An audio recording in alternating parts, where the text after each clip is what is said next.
Nüüd saab korraks sõna veel Saila, kes räägib meil. Quickly, we will give word over to Saila, who will give us an overview on how the public services can benefit from the CEF platform.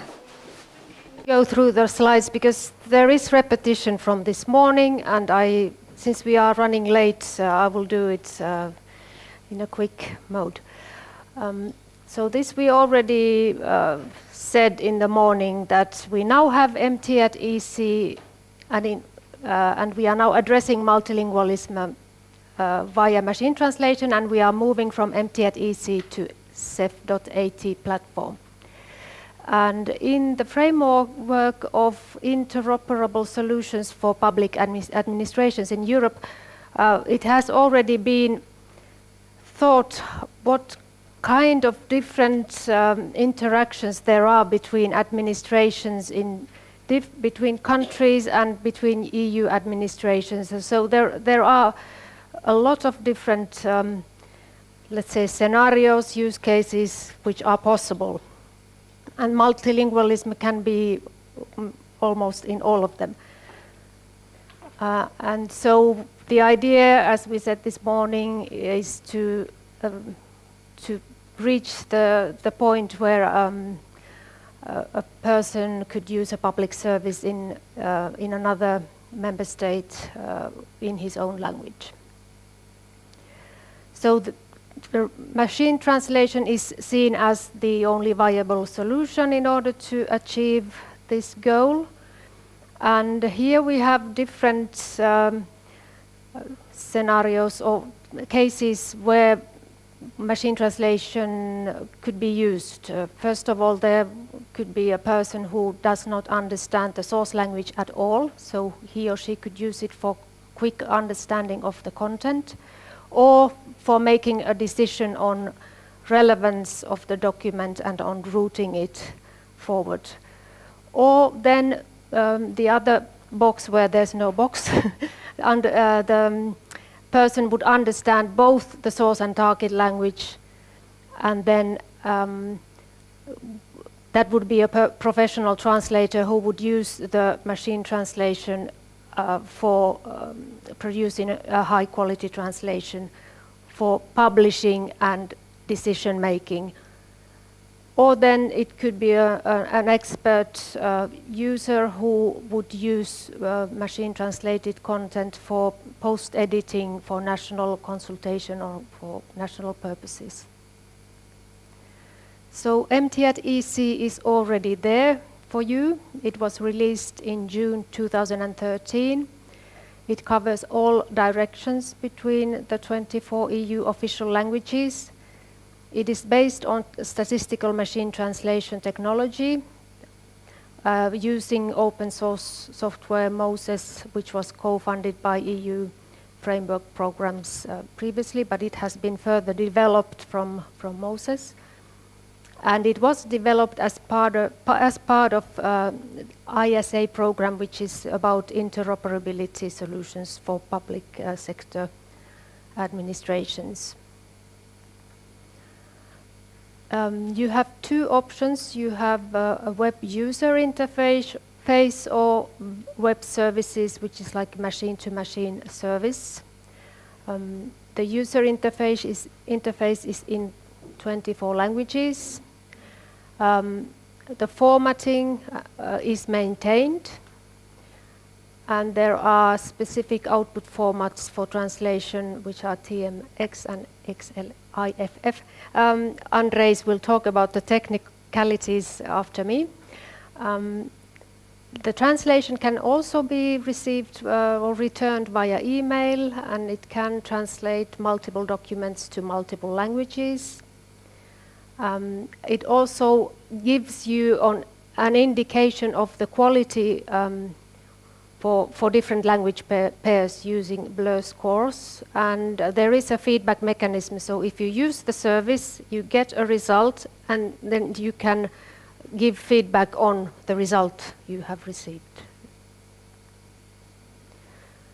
Then for security, it's securely hosted in in the EC data center, and you can access it through ECAS, which is EC Authentication Service. The document transfers are happening over S-Testa. It's a very secure private network between public administrations in EU, or over the internet, HTTPS connection. This is just a screenshot of the interface. This is for, I think, yeah. Here you can drag your files, and you have to put specific information about your file, and then press Translate Document, or you can write snippets of text on the screen and define which languages, or into which language you would like to have it translated.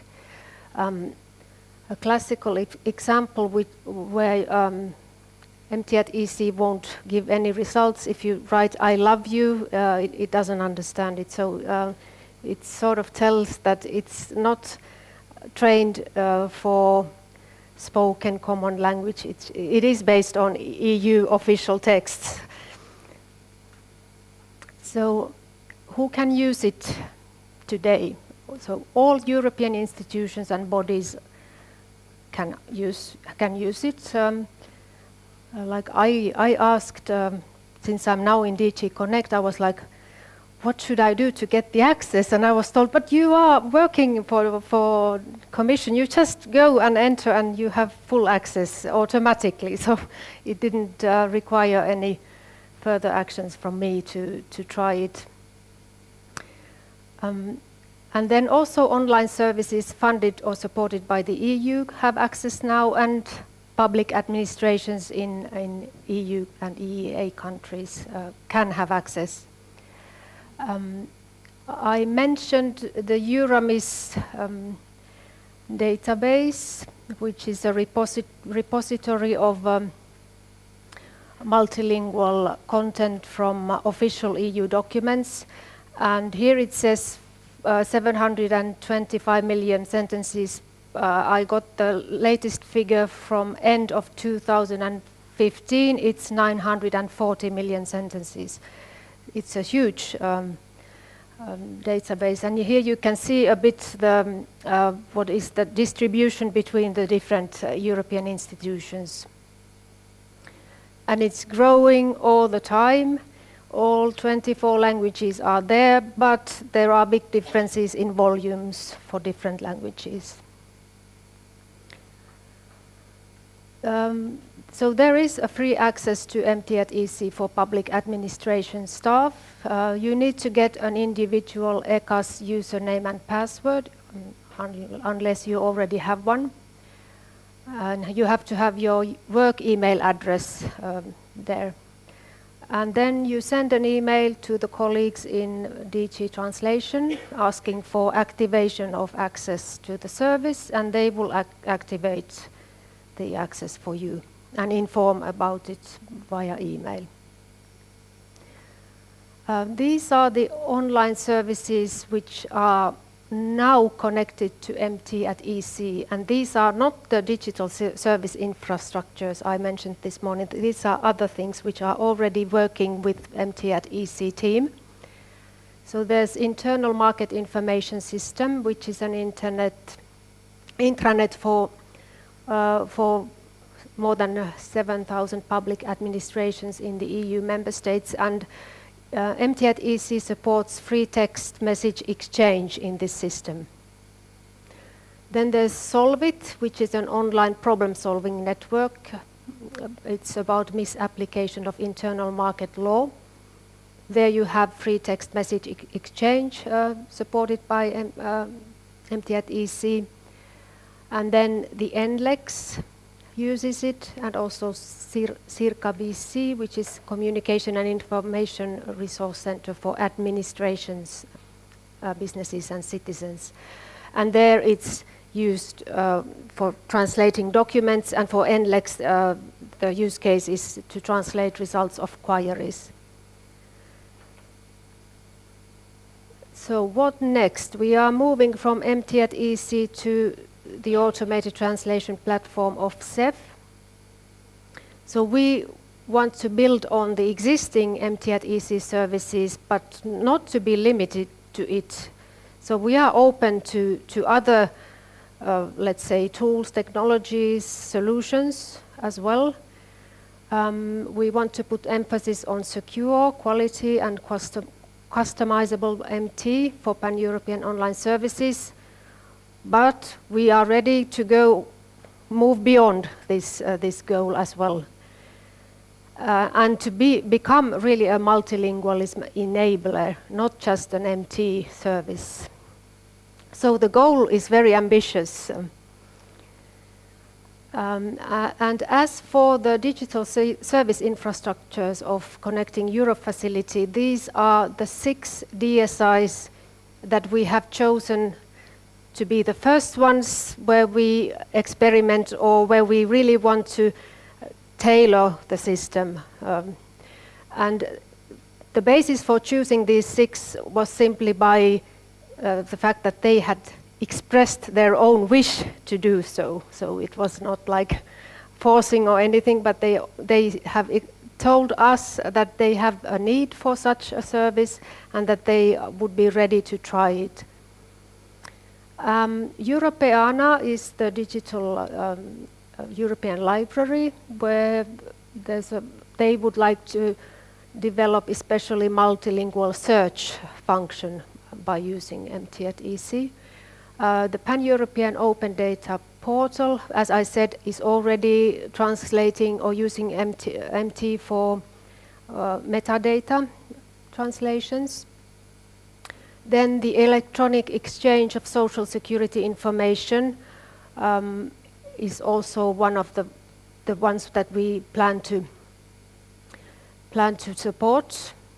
The online dispute resolution platform already uses MT@EC for some part of their activities, and they have, as far as I remember, the first decision or conclusions are first machine translated and published, and say there is a disclaimer saying this is a machine translation, non-binding machine translation, and then as soon as the full translation of a person done by a human translator comes out, then they replace it with this full translation.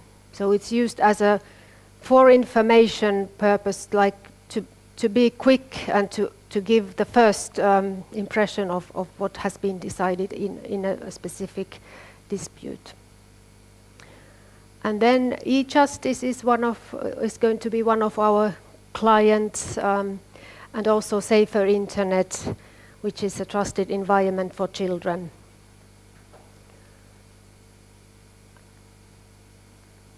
So we are aiming at faster and more secure translation. Of course, we aim at better quality and translation for specific domains. And this is the core message which has been said already many times. We need more and better data in all languages in order to do better in this field. And this European Language Resource Coordination activity is crucial in this respect. Now we have generic EU engines like MT@EC has been built on, as I said, on EU translations which can be about any domain. So now we want to aim at being more domain specific when we further develop the system. And here again we need data from you. I would like to say a few words about what we are planning to do from now onwards. So we are about to finish a requirements study, which is about requirements of those 6 DSIs. So they have been interviewed, and they have the so-called owners of those DSIs are Commission DGs and specific units in the Commission. and they also have subcontractors. So we have commissioned a study on asking what would they need, which multilingual services are needed for each of these 6 DSIs. And the second question we want to know is what would be the technical requirements and solutions in order to fulfill the needs that have been expressed. So the next step will be to really to start working on the architecture and buying tools, equipment. We have hired human resources already, like computational linguists and IT engineers to work on the system. And then there are going to be further contracts and also grants via which we will acquire also services. Like we would like to also go further with this awareness raising in member states and do like more like hands-on workshops, and so this is really only a start, and there are a lot of activities and a lot of work to be done from our side in order to really to start. And now we are really at the starting point. The kickoff will be early March, let's say the technical kickoff of this project.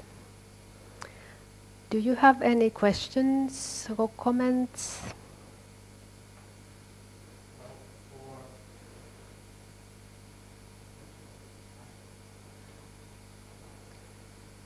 But if there's no translation towards or interpretation, yeah.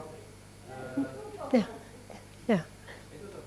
So let's hypothetically imagine I'm sitting on a huge data set of translated text, and you just convince me that I want to give it and to contribute. What do I do with it? Is there a specific mechanism of where I put it, or do I just write to somebody and then they say we'll get in touch with you sometime? Yes, Andres will explain it all to you in the next section.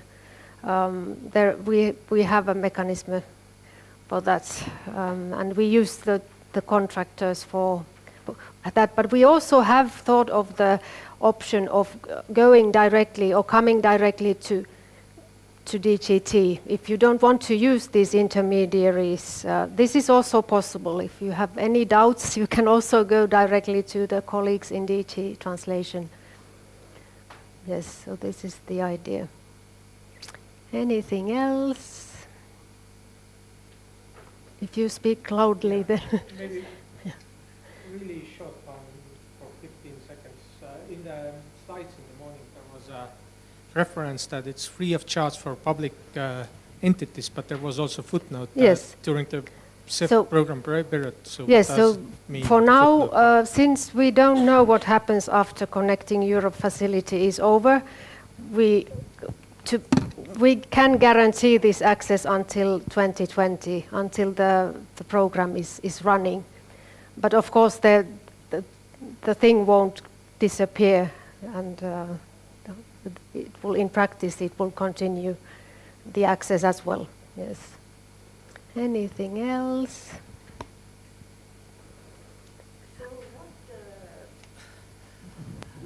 So what is it that the government institutions worker gets free access to if he applies to the Department of Machine Translations, or whoever he applies to on slide 14? So if you ask for an access, then you can just send your document to the system and you will get it back, the machine translated version, you will get it back via email if you wish. Or you can do it like online, you write, if it's a small snippet of text, then you will get it on the screen. Yeah, so please go and try. Yes. Yes, yes, and also, and then give feedback after that. I mean, this is important. Otherwise, it will never be improved. I mean, be honest about it as well. I mean, this is important. Sorry, just a quick question. Yeah. Does this include access to Iran or no, it's access to the machine translation service. It's not like the service is based on Euramis, but it's not really access to Euramis as such. Yeah. You can also write to DGT and ask more about it. This is always possible. I mean, any questions you may have also concerning the technicalities or anything, they are happy to answer as well. But you can't get like permission to access Euramis? You can ask them, yes. You can ask them, because I don't really, I don't know. Yes. Yeah. Anything else? I just want to end by saying that it has been really interesting. I'm really happy that you have been so active today. It's been, at least for me, it's been a very successful workshop.